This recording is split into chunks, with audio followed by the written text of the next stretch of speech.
Hello et bienvenue dans On en parle, le podcast où on peut enfin prendre le temps de se poser les bonnes questions. Je suis ravie de t'accueillir pour ce nouvel épisode. Ici, on discute sans filtre d'évolution, de croissance et de ce chemin parfois sinueux mais tellement beau vers l'amour de soi. L'objectif est simple, faire en sorte que tu redeviennes ta priorité absolue tout en explorant les mille et une facettes de la vie qui nous entoure. Alors que tu sois en train de marcher, de prendre ton café ou simplement de t'accorder une pause méritée, installe-toi confortablement. Aujourd'hui, on déballe tout, on grandit ensemble et surtout, on en parle. Hello et bienvenue dans ce nouvel épisode de cette nouvelle série. Pourquoi cette série vient de se lancer?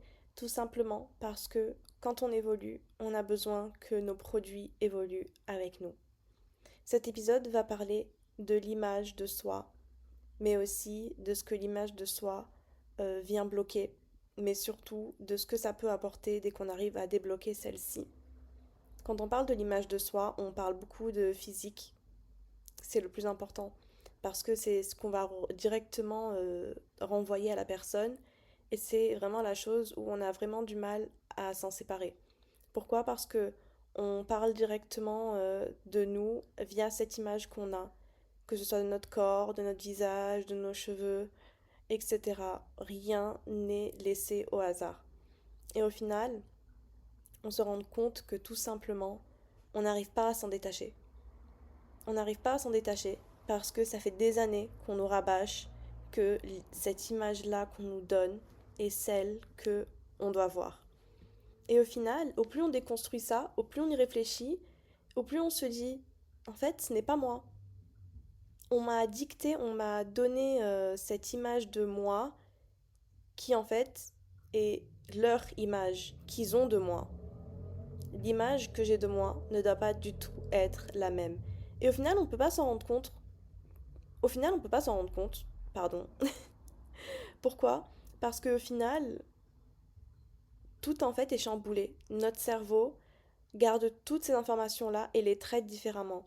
Donc bien évidemment, après, ça peut emmener à plusieurs façon de se voir, mais peut-être à des maladies un peu mentales, donc que ce soit des TCA, des body dysmorphia, etc., ce genre de choses. Pourquoi? Parce que on nous a dit des choses souvent, moi j'ai entendu de couvre-toi, on voit trop tes fesses, etc. Et bah, en fait, au final, ça reste dans la tête, bien évidemment. Chacun a son expérience et chacun, du coup, parle un peu de lui, ce qu'il a vécu, et puis je vais pas faire une liste entière de tout ce qu'on m'a dit, etc. Mais c'est vrai que tout ce qu'on vient de dire sur nous, par exemple, notre exemple, je ne sais pas, oh là là, tu as les dents du bonheur, tu as des taches de rousseur, tu as telle couleur de cheveux, tu as des poils, etc. Et au final, en fait, tout ça vient rester au fond de nous. Tout ça nous permet pas d'avancer particulièrement parce que on ne peut pas, parce que cette image de soi nous bloque, que ce soit professionnel ou personnel, et n'en parlant pas professionnel parce que je trouve que c'est encore plus compliqué, mais personnel, on a en fait du mal à se détacher de tout ça, comme j'ai dit au début, et donc ça va être très compliqué de se faire des nouveaux amis, ou tout simplement de pouvoir gérer ce groupe d'amis ou ces amitiés que nous avons. J'ai vu 333. Pourquoi? Parce que tout simplement, on va refléter ce qu'on nous a dit, ce qu'on nous a donné, ce qui, pour eux, est censé être nous, oula, et c'est ce qui est censé être à nous. Malheureusement, non, ce n'est pas comme ça, et c'est avec tout ça qu'on s'y perd. Et bien évidemment, après, pour l'image de soi, il y a tellement d'exercices à faire. Pour moi, je sais que le sport, prendre soin de moi et de me concentrer sur mes cours, ça a été un des plus gros déclics aussi.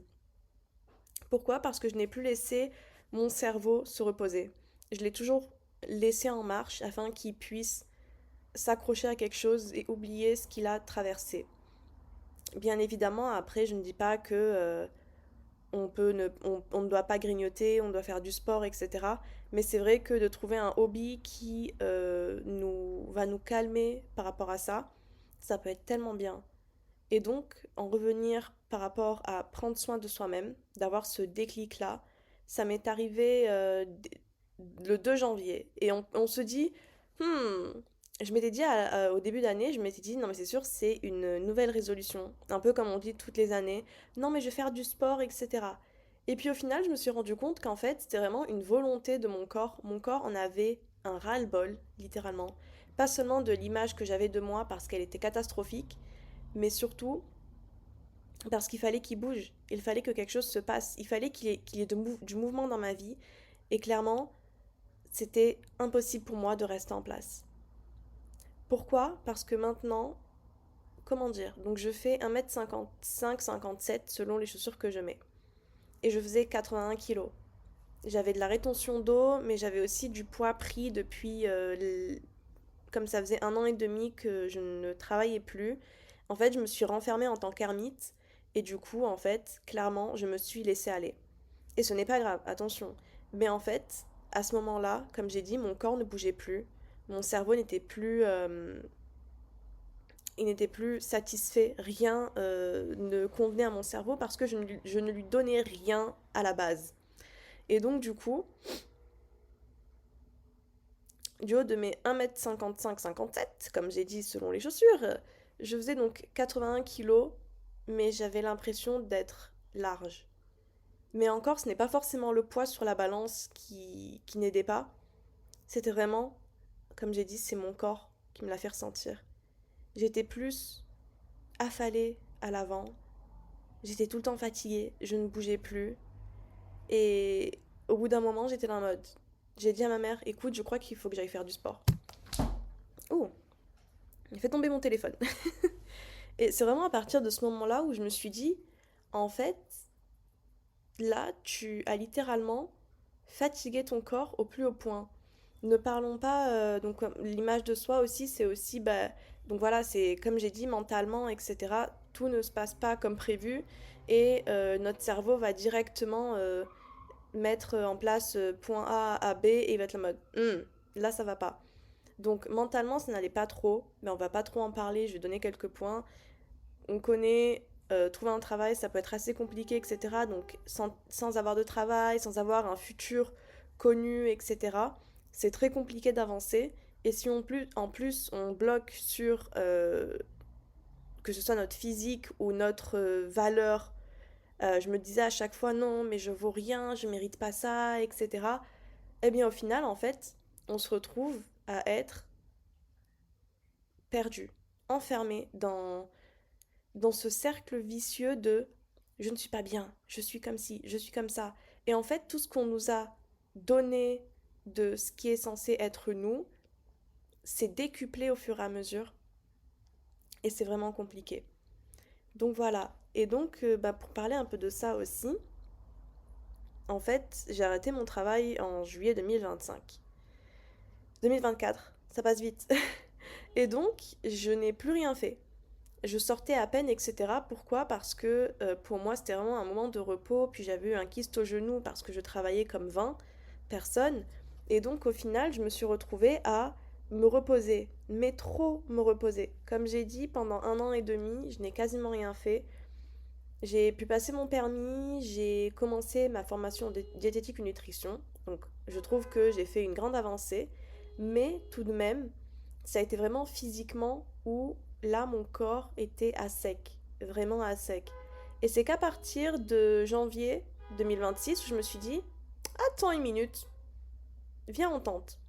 Et pour moi, en fait, j'ai un bingo que je fais chaque année et j'ai noté perdre 5 kilos. Pourquoi? Parce que pour moi, il est impossible de perdre plus de 5 kilos. Alors, 5 kilos, mais c'est pour toute l'année en fait. Je me suis pas donné alors, s'ils veulent bien, je me suis pas donné un gros objectif parce que pour moi, mon corps était incapable. Parce que je m'étais mis en tête que c'était pas possible pour moi de perdre du poids, de faire du sport, etc. Et au final, maintenant, j'ai perdu 8 kilos. Donc j'ai commencé le 5 janvier, on est maintenant le 3 avril. Et attention, je ne dis pas que euh, chaque personne, au bout de 3 mois, doit perdre 8 kilos. C'est juste que je faisais de la rétention d'eau comme je ne bougeais pas vraiment, etc. Bon, pas du tout. Donc en fait, tout ça stagnait, je ne buvais pas d'eau du tout, je buvais 50 centilitres à 1 litre d'eau par jour parce que j'aime l'eau, j'adore le goût de l'eau, mais j'oublie de boire. On n'a jamais vu quelqu'un comme ça. Et puis si quelqu'un est comme moi, je veux bien que quelqu'un me le dise, s'il vous plaît. Qu'on crée un groupe des personnes qui ne boivent pas d'eau et qu'on se soutienne tous les jours. Et donc voilà, le plus gros du poids, ça a été de la rétention d'eau, et puis au final, voilà, donc un peu de gras qui part avec, etc. Mais faites attention à vous, si vous voulez perdre du poids, faites en sorte d'être suivi, que ce soit par des diététiciens, pardon, diététiciens, nutritionnistes, ou bien votre médecin traitant si besoin, et de faire en sorte que vous faites un sport ou une activité qui vous convienne. C'est ce qu'on disait avec une amie aussi, c'est que beaucoup disent, oh je vais à la salle, je fais du sport, mais au final le sport ça peut être très bien 15 à 30 minutes de marche, tout comme du yoga, etc. En fait, tout, même un petit truc à la maison, pour faire bouger votre corps pendant un petit moment, c'est parfait. Donc voilà. Sorry, I'm sick. Et je suis vraiment malade et donc c'est un peu compliqué. Donc on parlait, voilà, de tout ça. Mais le déclic, comme j'ai dit, en fait, je ne sais pas d'où vient ce déclic. Clairement, l'année 2026 est atterrie et mon cerveau, il a fait kaboum. Et là, tout a été chamboulé. Donc j'ai commencé à faire du sport avec donc ma meilleure amie, on allait ensemble, donc ça a aidé vraiment au début. Et au final, je vois qu'il y a quand même de l'avancement. Mais c'est très compliqué parce qu'au départ, euh, par exemple, j'aime bien la musculation et faire un peu de cardio parce que le cœur est un muscle qu'il faut travailler aussi. Et donc, tout ce qui est par exemple poids, force, etc., j'arrive quand même parce que, ben voilà, à chaque fois je dois aider ma mère et c'est très lourd. Donc, j'ai quand même assez de force sur ça. Donc, on va dire que c'était pas très fatigant pour moi. C'était vraiment le fait de devoir y aller qui était le plus compliqué. Mais en fait, comme j'avais un rendez-vous avec quelqu'un, je pouvais pas me dire, ah ben non, j'y vais pas. Et donc, au final, c'est comme ça que je me suis retrouvée à aller à la salle sans forcément savoir pourquoi. J'ai eu le déclic le 2 janvier, j'ai commencé à marcher, etc. Je commençais à faire des 7 000 pas par jour. Et le 5, j'ai commencé à aller 2 fois par semaine à la salle. Au bout de 2 semaines, je me suis rendu compte qu'avec mon kyste au genou, c'était pas possible de marcher 8 000 pas. Donc maintenant, je fais que 15 à 30 minutes de marche juste pour ne pas être sédentaire. Pour information, pour ne pas être sédentaire, il faudrait marcher 15 minutes par jour. Et pour avoir, comment dire, un véritable effet sur le corps, que le corps ressente vraiment cette marche-là et que ça apporte du positif, c'est 30 minutes. Donc voilà. Mais donc, il y a à ce moment-là, mon cerveau a fait le déclic de il faut que je prenne soin de mon corps. Et je ne sais pas comment c'est arrivé, parce que comme j'ai dit, c'est vraiment arrivé du jour au lendemain. Et je me suis dit, tu sais quoi, je vais m'inscrire à la salle. Et je pense que c'est ça aussi qu'il faut, parce que je disais, on parlait de résolution de l'année. Et je trouve ça un peu dommage parce que tu te dis juste, oh ben je vais faire ça parce que je dois le faire. Hum, mais si tu n'as pas envie de le faire, mais que tu dois le faire juste parce que c'est une nouvelle résolution, c'est un peu comme on dit, les personnes qui ont cette résolution-là, au bout de février, ils partent, ils ne font plus de sport. Alors, je ne vais pas parler que de la salle, etc. Mais en fait, cette nouvelle résolution s'en va. Pourquoi? Parce que c'est juste en mode New Year, New Me, nouvelle année, nouveau moi. Mais le nouveau moi, est-ce que lui accepte ce changement? Et moi, je pense qu'à ce moment-là, j'avais vraiment envie de ce changement-là, de changer mon corps, mais donc de perdre un peu de poids pour me sentir plus à l'aise parce que je ressentais plutôt que ce poids m'alourdait beaucoup. C'était compliqué de respirer, etc. C'était impossible. J'ai été obèse, pas morbide, mais c'est vrai que c'était une catastrophe. Et donc à partir de là, je me suis mise à faire ce sport-là. Et maintenant, 3 mois plus tard, je me suis rendu compte que au final, quand tu commences à essayer de perdre du poids, tu te focuses un peu sur ça. Parce que oui, j'ai envie d'être en bonne santé, et j'ai envie d'être la mamie cool qui fait des footings tout le temps et tous les matins avec ses petits poids comme ça en mode bonne santé de malade. J'ai pas envie d'être, voilà, comme on peut le voir, malheureusement, ça peut arriver parce que souvent les familles ne sont pas assez renseignées, et puis même après, ça dépend aussi de la santé de la personne senior, etc. Mais c'est vrai que j'aurais bien aimé être une personne donc senior qui du coup est quand même assez active dans ma vie pour justement ne pas attendre que quelqu'un m'aide. ou bien tout simplement de continuer de faire ce que j'ai à faire, quoi, tout simplement, et d'être là avec ma famille, etc. Donc là, ça nous rejoint directement au point de tout simplement prendre soin de soi. Que ce soit faire un peu de sport ou faire un peu de marche, aller dessiner, aller peindre, aller dans un parc, aller à la plage, aller nager, faire sa skincare, faire ses cheveux, se raser, je ne sais pas, tout ce qui nous plaît, faire ses ongles, même se brosser les dents, prendre une douche. Sur ça aussi, j'ai eu un bug sur ça. Mentalement, ça n'allait tellement pas que j'avais vraiment du mal à prendre une douche. Alors, je n'ai pas envie d'être la personne qui est là sale ou quoi, mais c'est vraiment mentalement, c'est pas possible. Et clairement, quand t'es en dépression et surtout pendant de longues années comme ça, tu as vraiment du mal à t'en sortir. Et en fait, tu t'engouffres toute seule ou tout seul parce que tu ne sais pas vers qui te tourner et tu ne sais pas comment te gérer toi-même, tout simplement. Et donc avec tout ça,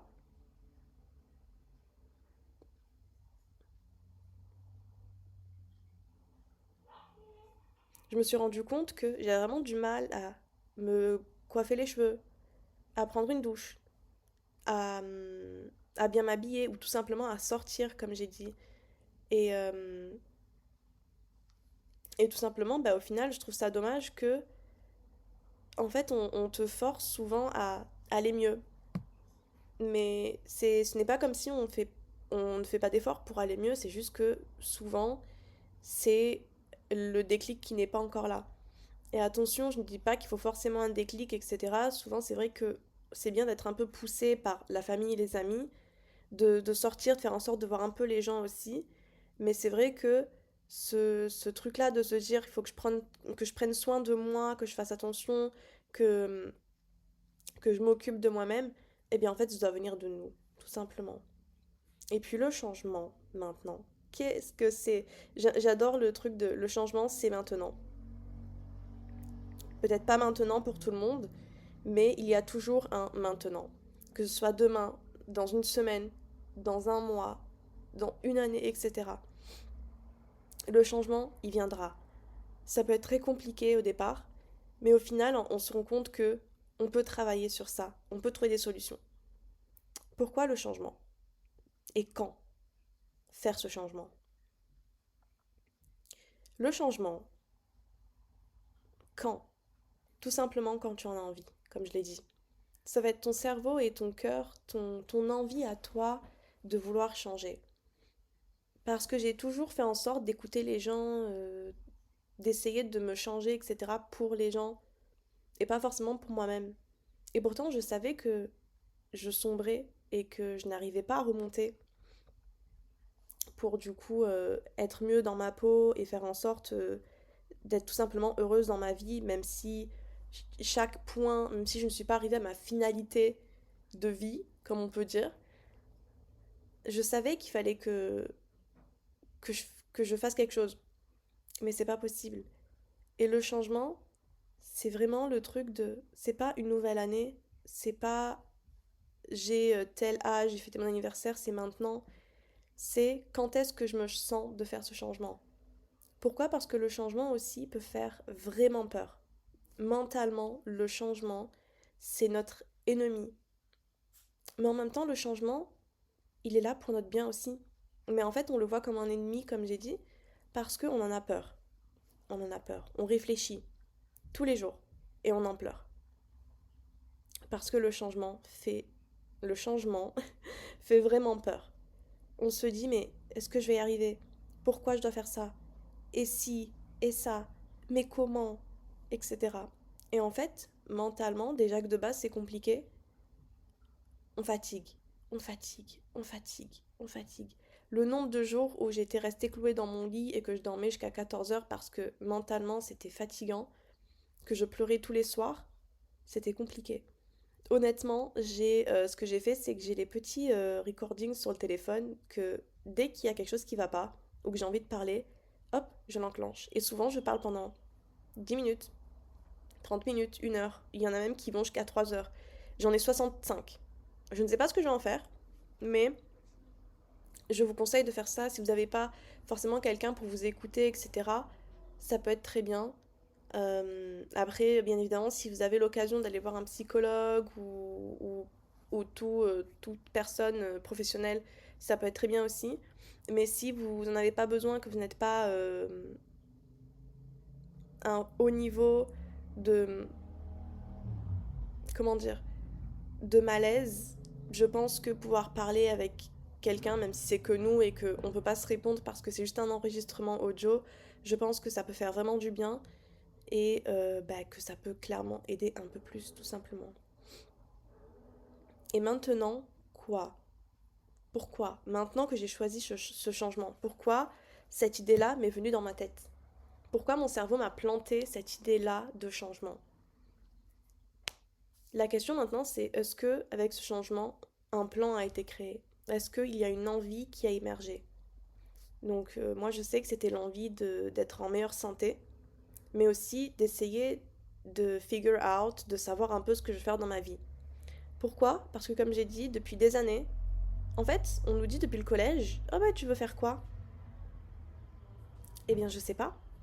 Et puis tu dis vétérinaire, militaire, astronaute. Pourquoi? Parce que c'est des métiers euh, qui t'intéressent quand t'es jeune, parce que tu vois des petites paillettes partout, tu te dis waouh, mais j'adore. Puis au final, tu te rends compte que vétérinaire, tu adores les animaux, mais qu'ils sont souffrants la plupart du temps, et que militaire, tu n'as pas forcément le gabarit pour. Astronaute, toi, les mathématiques, ce n'est pas trop ça. Et puis au final, t'as beau grandir, grandir, et puis maintenant, tu es là, tu as quasiment la trentaine, et tu te dis, mais qu'est-ce que je fais? Et le jour où tu attrapes ce plan-là, cette idée de projet par le col, et que tu le secoues, et que tu lui dis, c'est bon, je t'ai attrapé, à ce moment-là, tu es prêt et prête. Tout peut se relâcher. Pourquoi? Parce que ce petit plan-là, qui, au départ, avec la mauvaise image de toi-même que tu avais, ne te venait pas à l'esprit. Pourquoi? Parce que tout simplement, pour toi, c'était impossible que tu sois apte à faire ça, c'était impossible que tu méritais ça, c'était impossible d'avoir ça et d'aller jusque-là. Quand tu as réussi à te réparer toi-même, à t'écouter, à te parler, à faire ce que tu veux et à littéralement euh, faire des doigts aux gens, de littéralement de jeter tout ce que les gens vont dire de côté, de te focus que sur toi-même. Et je suis désolée, mais ici on a le droit d'être narcissique, tout simplement. Pourquoi? Sans aller dans la toxicité, bien évidemment, mais être narcissique, tout simplement, moi j'adore. Pour moi, ma définition du narcissisme maintenant, c'est moi, moi, moi, moi, moi, moi, moi, moi, moi. Très belle phrase. Je l'ai inventée tout de suite. Euh, Pourquoi? Parce que j'ai envie de faire ça, j'ai envie de manger ça, je veux faire ce projet-là, je vais avoir ça, je fais ça. Et en fait, je m'en fous de vous. Je ne vous écoute plus. Tu me dis ça? Ok, j'entends, mais ça ne va pas m'affecter. Alors oui, bien évidemment, ça peut nous affecter parce que souvent, on va chercher la validation. On va beaucoup chercher la validation. Et c'est pour ça que maintenant, je prône le silence. Le silence. Souvent, de ne rien dire, ça peut être aussi la solution. Parce que si on a tendance à être anxieux, anxieuse, à trop réfléchir, à se demander comment et pourquoi, de parler des projets depuis le début, ça peut nous bloquer. Ou même, comme j'ai dit, en fait, on va prendre en compte tout ce qu'on va nous dire de ce projet-là qui est encore qu'une graine qu'on vient de planter. Et en fait, on va entendre non, mais c'est pas possible, tu peux pas réussir. Ouais, mais c'est compliqué, mais c'est trop cher, et c'est ci, c'est ça, selon le projet que vous avez, bien évidemment. En fait, au final, la petite graine, on va la regarder, et au lieu de l'arroser silencieusement, de mettre de l'engrais, de s'en occuper pour que l'idée fleurisse et que ça devienne un arbre gigantesque, un chêne, au final, on regarde la graine et en fait, on a envie de juste prendre la petite pelle, de déterrer cette graine. Pourquoi? Parce que, encore une fois, comme l'image de soi, on va nous donner des mots où on pense que c'est à nous. Tu ne vas pas réussir, pourquoi tu fais ça, mais qu'est-ce qu'on va dire de nous, etc. On les a entendues encore et encore, ces phrases. Mais au final, si tu ne dis rien et que ta petite graine est plantée, que tu t'en occupes, mais que tu n'en parles pas. Ou bien tu dis juste, oh bah moi je crois que j'ai une idée sur ça, mais je ne suis pas encore sûre parce que ça m'a l'air très compliqué. Faites les idiots. Faites comme si vous ne connaissez rien du tout sur ce projet-là. Faites comme si, imaginons, donc vous voulez acheter une voiture. Ah ben franchement, avec mon permis et tout, je me suis dit j'aimerais vraiment avoir une voiture pour pouvoir me transporter. Mais c'est vrai que pour le coup, avec le prix, c'est très compliqué. Alors que derrière, ta graine est plantée. C'est quoi la graine? Tout simplement, tu travailles, tu mets de l'argent de côté et ta voiture, tu l'auras. Le jour où tu l'auras, ta voiture, tu auras la clé en main, que ta carte grise est faite, etc. Là, tu peux parler du gros chêne qui vient de pousser dans ton jardin. Et ça fait un mois, je crois, que je fais ça sur des petits projets ou des gros projets. Et en fait, au final, je me rends compte que bah, c'est reposant. Pour quelqu'un qui est anxieuse comme moi, je trouve ça encore plus reposant. C'est vrai que c'est aussi compliqué parce que si tu n'en parles pas, t'as l'impression de vivre ce projet toute seule, tout seul. Mais justement, j'ai une question à te poser. Est-ce que ce n'est pas ton projet à toi? Et qui doit s'immiscer à part toi? Personne. C'est vrai que c'est compliqué et je l'ai vécu et je le vis encore, le fait de ne pas pouvoir partager ce projet-là, ces projets, etc. C'est le fait de tu n'en parles pas. Tu ne peux pas en parler parce que c'est secret. C'est top secret. C'est ton jardin secret. Ton petit jardin là avec 30 chênes, il va fleurir. On va pas mettre que des chênes non plus, hein.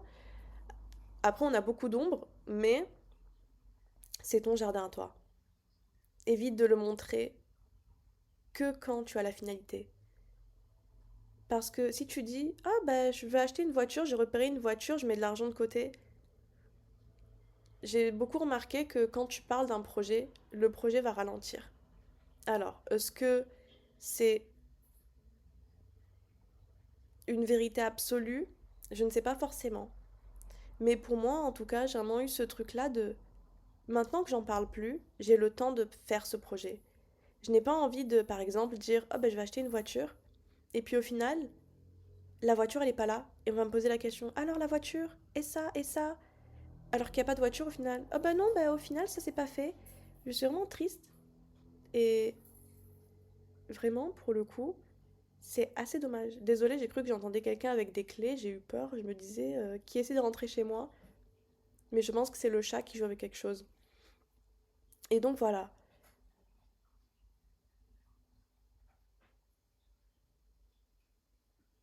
Ok, tout va bien. Ton jardin secret est le tien.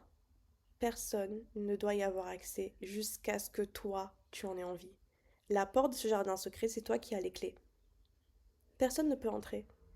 Donc, si tu n'as pas envie de partager ton projet, fais en sorte de le garder pour toi afin qu'il puisse mûrir. Pourquoi? Parce que tout comme l'image de soi, ce jardin-là, c'est toi, tout simplement. L'image de soi, tes projets, tout doit venir de toi. Il faut qu'on arrête de se mettre dans des cases comme on nous a mis dans des cases quand on était jeune, etc. On a grandi avec ces cases-là et on essaie de s'en détacher au fur et à mesure, mais ça devient compliqué parce que on devient adulte et on a peur en fait. On se dit, je suis en retard. Mais au final, quand on se rend compte que il faut qu'on se détache de ces cases-là, qu'on se détache de tout ce qu'on a dit, de tout ce qu'on nous a dit. Attention, je dis pas que c'est facile et je ne dis pas qu'on s'en détache totalement. On peut s'en détacher, mais c'est vrai que ça peut mettre du temps, etc. Mais je trouve que quand ça arrive, eh bien tout simplement on vit une meilleure vie. Tout simplement. Donc voilà, et puis ce jardin-là, il va t'avancer à quoi? Ça va te permettre de pouvoir gravir au fur et à mesure les échelons de ta vie. On voit beaucoup dans les films, oui, j'ai mon petit jardin secret, etc. Et en fait, j'en rigolais un peu parce que je me disais, mais c'est quoi un jardin secret? Pourquoi? Nanana. Et au final, en fait, quand c'est dommage parce que souvent, on a un jardin secret, mais on garde les secrets des autres. Et en fait, tu te rends compte qu'il y a deux chênes. Ah, je m'y connais pas trop, je suis pas jardinière, mais bon. On a des arbres, des buissons, des fleurs par-ci par-là, mais en fait, tout ça ne vient pas de nous. Nous, on a encore le terreau et le sachet de graines encore fermés. Parce que nos secrets, on les dévoile ou bien on prend justement les secrets des personnes pour en faire nos secrets. Et puis au final, on se rend compte et on se dit, mais attends, prenez vos trucs, moi je m'occupe de moi-même, je m'occupe de mon corps, je m'occupe de mon cerveau, de mon cœur. C'est très abstrait, c'est très compliqué à mettre en place, encore une fois, mais comme j'ai dit, au final, le mieux, c'est de s'écouter et de faire attention à soi-même. Parce que personne ne le fera. On a beau se dire oui, mais je sais que... Pas forcément. Pas forcément. Donc voilà. Je ne sais pas si ce podcast a été assez intéressant, si ça a aidé, mais n'oubliez pas, l'image de soi ne doit pas venir des autres. L'image de soi est ce que vous voulez en penser. On vous a dit oh, tu es trop grosse? Eh bien, je vais vous montrer que non. Je vais vous montrer que je gravis des montagnes, que je suis en bonne santé, etc. Bien évidemment, encore une fois, je vois beaucoup de personnes qui disent oui, mais cette personne est grosse, elle est malade. Non. Voilà. Évitez. Et d'ailleurs, oui, le mot grosse n'est pas péjoratif. Attention, je vous vois. C'est un mot comme un autre, tout simplement. Mais, en fait, on peut tout faire. Quelle que soit notre taille, notre âge, notre poids, notre façon de penser, notre façon d'être, dès qu'on a ce déclic de penser à soi-même, de rendre l'image que les personnes ont de nous en l'image de soi, eh bien ça change tout, je trouve. Parce que si on arrête d'écouter les bla bla bla bla bla bla, on se rend compte que on va fermer le rideau des oreilles et on s'écoute que nous. On écoute notre cerveau et cette petite voix qui aime beaucoup nous parler et on se dit oh, alors c'est comme ça que je suis. Parce que notre cœur le sait, notre cerveau le sait. Même si on peut se battre, on a toujours ce petit tiroir caché, très très caché au fin fond du cerveau et du cœur, où on a tous nos petits dossiers et où là, tout ce qui vient de nous est vrai. Ne cachez et ne gâchez pas vos hobbies, ne gâchez pas votre personne, euh, votre style vestimentaire, etc. Peu importe ce que vous avez au fond de vous, ne le cachez pas et ne le gâchez pas pour des personnes qui ne veulent pas forcément du bien pour vous. On peut parler d'amis, de famille, d'inconnus, etc. Mais je pense qu'on est à peu près d'accord. Souvent, ce genre de truc vient des personnes les plus proches. Pourquoi? Parce que, sous prétexte qu'elles nous connaissent assez, eh bien, elles vont nous conseiller, entre d'énormes guillemets. Et au final, c'est comme ça que tout tourne. Ce cercle qui ne s'arrête pas. Et si on ne trouve pas la petite encoche pour sortir de ce cercle et aller en ligne droite, on n'a pas fini. L'image de soi vient de nous-mêmes. Fermons nos oreilles, fermons nos yeux et arrêtons d'écouter tout ce qu'il y a autour de nous. Il faut qu'on s'écoute nous-mêmes. Et c'est à partir de là où, à partir de ce changement d'image de soi, tout va se mettre en place. L'argent, le travail, la maison, l'appartement, les voyages, les projets, etc.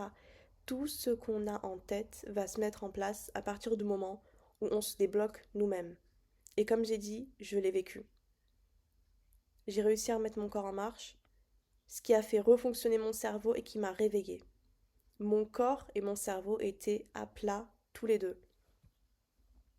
Et de reprendre un peu mon corps en forme, etc., de reprendre du sport, je me suis rendu compte que ça m'a donné de l'énergie que je n'avais pas. Et c'est là que mon cerveau a réfléchi. C'est là où mon cerveau s'est dit, attends. Et puis après, j'ai eu quand même une grande chance. J'ai eu ma mère qui est partie donc 2 mois en voyage et j'étais seule à la maison. Si vous avez l'occasion, je vous le conseille tellement. Je pense que je n'ai jamais pleuré autant pendant 2 mois.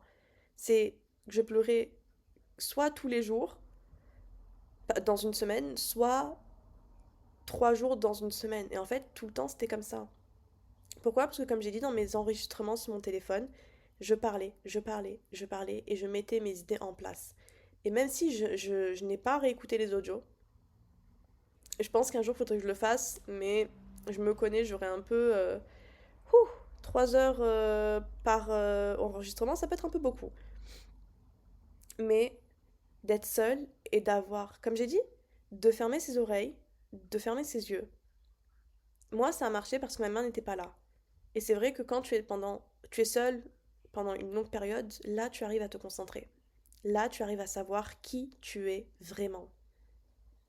Et c'est à ce moment-là où bah, j'ai aussi eu ce déclic, tout simplement. Et je pense que c'est important de prendre du temps à être seul et à vraiment s'écouter. Et dès qu'on sort, d'éviter euh, de rattraper un peu ces mauvaises choses. J'allais rajouter, avant qu'on se quitte, j'ai l'impression que maintenant, en fait, beaucoup de monde me regarde. Et j'ai l'impression que c'est mauvais. Mais en même temps, je me dis, on revient sur le narcissisme, non, ici je suis narcissique.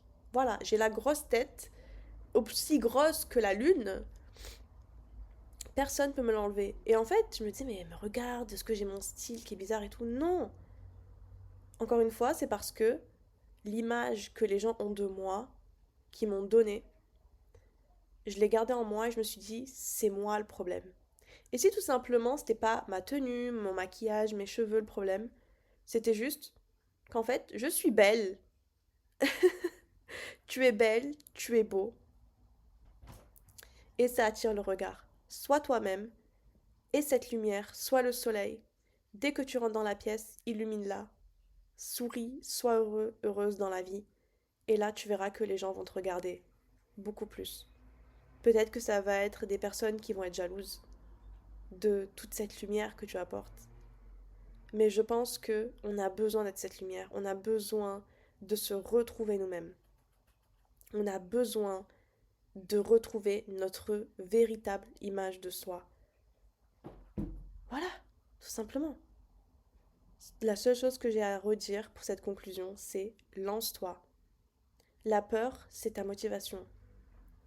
T'as beau pleurer, t'as beau être au bout, tu sais qu'en fait, le lendemain, après une bonne nuit de sommeil, tu vas encore plus vouloir te lancer dans ce projet-là. La peur est inévitable. Mais les personnes qui restent à vivre dans la peur n'avanceront jamais. Dompte la peur et tu verras que tu vas aller tellement loin. La peur, c'est ton énergie. C'est comme si tu mangeais toute la nourriture possible. Ça va te donner tellement d'énergie mentale et physique que tu vas faire des choses que tu ne pensais jamais faire. Peu importe le projet, garde cette peur avec toi, mais ne t'enferme pas dedans. Ne te dis pas j'ai peur, je ne vais pas le faire. Dis-toi j'ai peur et je m'en fous. Cette peur viendra avec moi jusqu'à la destination finale. Et voilà, le premier podcast de cette nouvelle série est là. J'espère qu'il a été assez intéressant et j'espère que ça aurait pu aider quelqu'un. J'aimerais bien avoir vos retours, savoir si quelque chose a été intéressant ou bien si c'était trop éparpillé et surtout est-ce que j'ai réussi dans le thème de l'épisode. Est-ce que tout est dans le thème ou bien, encore une fois, je me suis trop éparpillée. Avec tout ça, je vous dis au revoir et on se retrouve dans un nouvel épisode de On en parle.